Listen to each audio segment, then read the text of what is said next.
vasallam. Albatta Alloh go'zal zot, go'zallikni yaxshi ko'radi. Rasululloh sollallohu alayhi vasallamning ushbu sahih hadisiga quloq tutamiz. Bu hadisni Imom Muslim o'zining sahihida keltiradi. Rasululloh aytadilar: "Hijabuhu nur.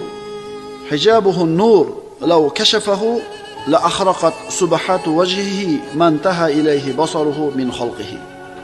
Alloh azza va jalla, birodarlar, u zotning hijobi nur.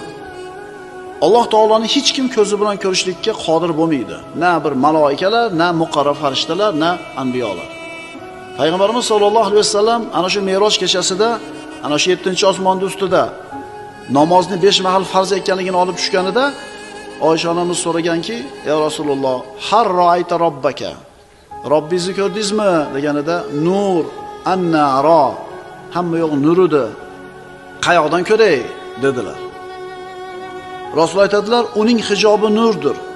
Agar uni ko'tarsa, Alloh taolo shu hijobini ko'tarsa, yuzining ulug'ligi, ya'ni go'zalligi uning nazari tushgan mahluqotlarni kuydirib yuboradi.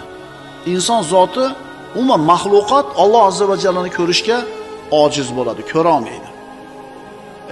Allohni ko'rish emas, quyoshga qaranglar 3-4 marta. Tikka qarang quyoshga 3-4 marta ko'zingiz bilan, achkasiz yoki niqasiz, maskasiz nima bo'ladi? Bitta mahluqdan chiqqan yorug'lik nur sizni ko'zingizni ko'r qiladi. Oxiri 10 marta qarang.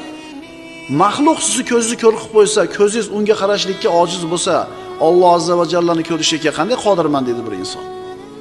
Allohni ko'rishlik uchun birodarlar dunyodan o'tish kerak, jannatga kirishlik kerak. Shunda Alloh taolo xohlasa yuzini ko'rsatadi. Alloh taolo aytadi: "Astaydu billah, wujuhun yawma idin nadira ila robbiha nadira." U kunda, qiyomat kunida mo'minlarning yuzlari yashnab, Parvardigorlariga boqib turgushidirlar. Inshaalloh ko'ramiz biroq.